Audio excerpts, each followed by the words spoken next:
Welcome to the kitchen. We've got a good recipe today. Today we are making spaghetti squash. Yeah, you heard me right, not spaghetti. Spaghetti squash. Now, if you've heard of squash, you've probably had it before or seen it. That yellow vegetable, kind of long, kind of looks like maybe a zucchini or a cucumber or something.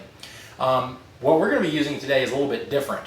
Now, those squash that we're talking about, those are native to North America, South America. They've been growing here forever, okay? Now, spaghetti squash is not native to the area. It was something that was actually developed in China in the 1800s, and now today we're able to use it as both a delicious food, but a lot of people like it as a healthy alternative to pasta. And you'll see why when we get to the end. But you can use this in a lot of dishes that you would pasta. Let's go over what ingredients we have today. Some supplies that we're going to need: a cutting board, a baking pan, some parchment paper or aluminum foil. I like parchment paper. Sometimes for vegetables I feel like maybe it helps them to crisp up more, but really either one works. Some salt and pepper, spaghetti squash. Look at that.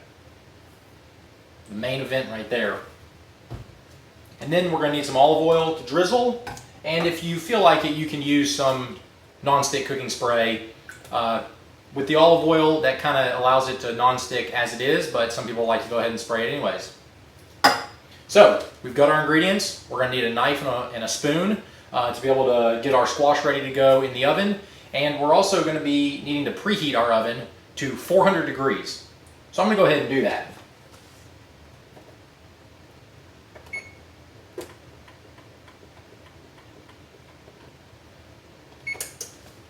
All right.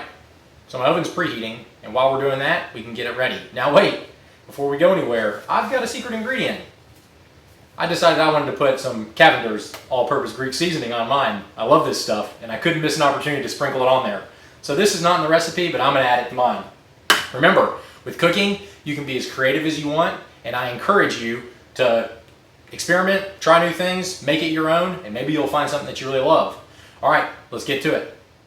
So, the first thing you're going to want to do is wash your hands. It's always important to have good hygiene when you're in the kitchen. Next, because we're going to be using the oven and knives, make sure that you have permission to use those things and get help with anything that you might need. Now let's get started getting our recipe going. I'm going to start by putting getting my pan ready by putting my parchment paper on my pan. So I'm going to bring that over here. I'm going to get my parchment paper and I'm going to roll out a piece big enough to cover the pan. Okay, and then sometimes it's hard to tear. We'll see. You're going to tear it off. Nice. Okay, I'll set that off to the side there, and I'm going to put mine right here on the pan. Perfect. All right, and that looks great. Now get your cutting board and a knife, and I'm not getting a big knife because what you're going to see is that there's only a very small portion that you really have to cut into. You don't actually have to cut all the way through. What we're going to do is we're going to slice this from top to bottom. We're going to call that lengthwise, okay? So what we're going to do is go through the skin there, okay? And we want to be very careful how we cut it, okay?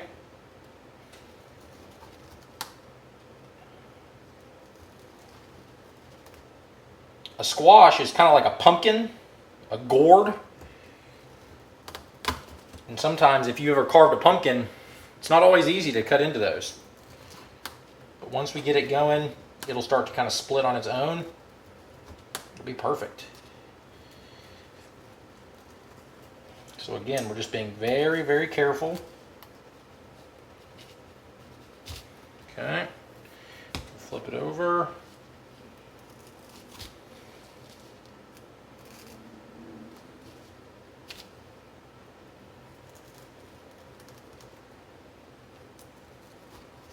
And just like a pumpkin, when we get this cut open, you'll see that inside the middle of it, it kind of looks the same way too.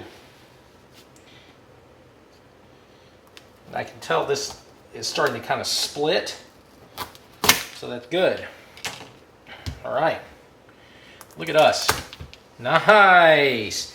Now, like I say, With a pumpkin, you've got seeds and this kind of pulp in the middle, and it's the same way. And we're actually going to remove the seeds and the pulp. If you wanted to keep it, you can. Totally up to you. But I'm going to go ahead and get rid of mine, okay? So I'm going to grab a spoon. I'm just going to kind of shave it out of there.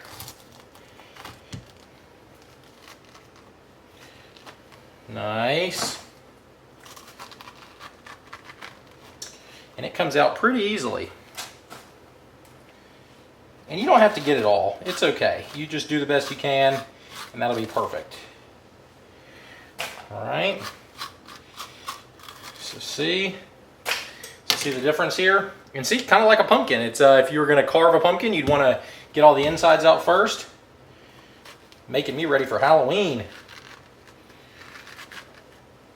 All right. Kind of slide that spoon along on the inside. You could use a fork if you wanted to.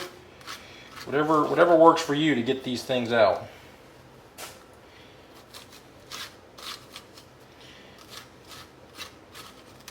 And if you can tell, it's kind of stringy. When you're doing this, you'll notice that some of this is kind of, you see this? It's kind of stringy. And remember that, because that's actually the whole goal of this recipe, okay?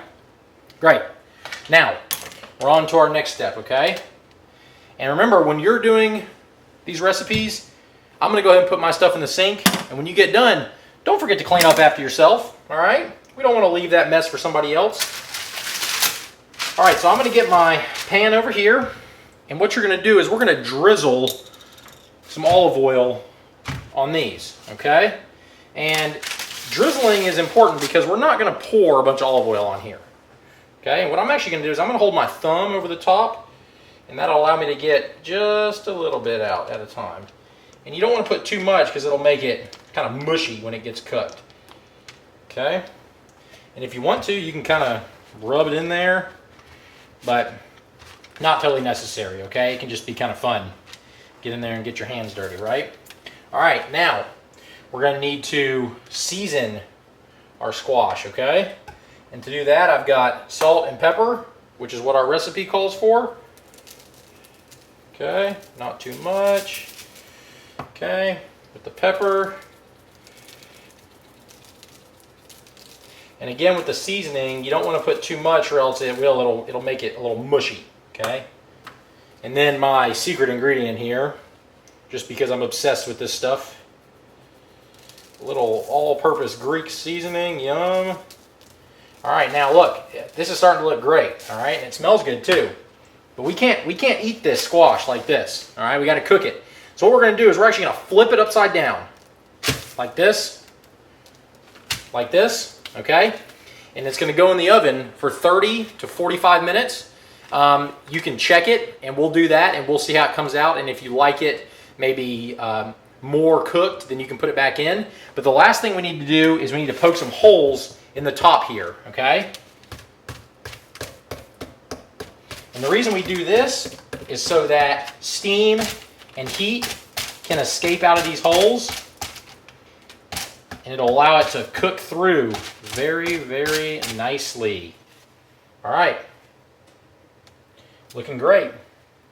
Looking very good. All we got to do now is put them in the oven. You ready? And that oven is hot. It's at 400 degrees. And now, 400 degrees, I'm going to check back in 40 minutes. All right? We'll see how it turns out. All right, so it's done. You can tell it looks a little bit cooked. And we've been letting it cool down for a while because when it first comes out of the oven, it's very hot. It's hard to touch. So I've been letting it cool down for about 10 minutes or so. I kept it in the oven for about 42 minutes. And it feels nice and soft. So I think we're going to be perfect when we try to get this the meat out of the squash. So we're going to move it over here. We're going to get to scraping.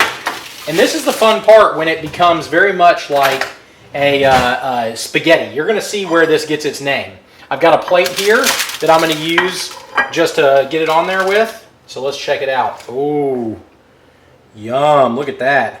And so it was very firm, and now you can see it is just coming right off.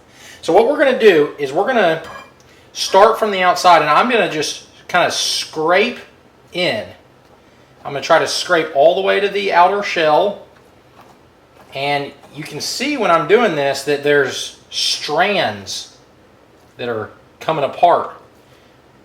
And it'll look like spaghetti, which is exactly where it gets its name.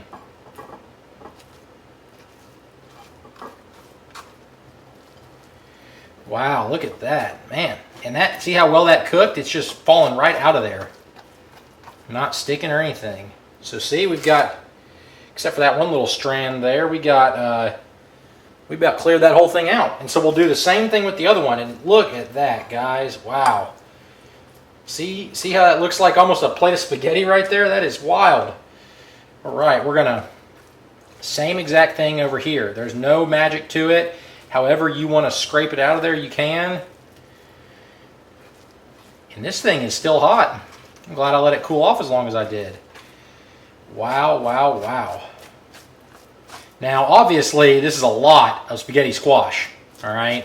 So I'm not planning to eat all this at once. I'm going to put some of this into a Tupperware, but oh my goodness. What do y'all think? And can you tell where that spaghetti look comes from? And with something like this, you could put spaghetti sauce. You could use it just like pasta. You could eat it by itself as a healthy side dish. You could season it with different kinds of herbs and spices if you like that. All right, I'm excited. I'm excited to give this a taste test. Let's see how it does. Wow, it smells delicious. It looks delicious. Let's see how it tastes.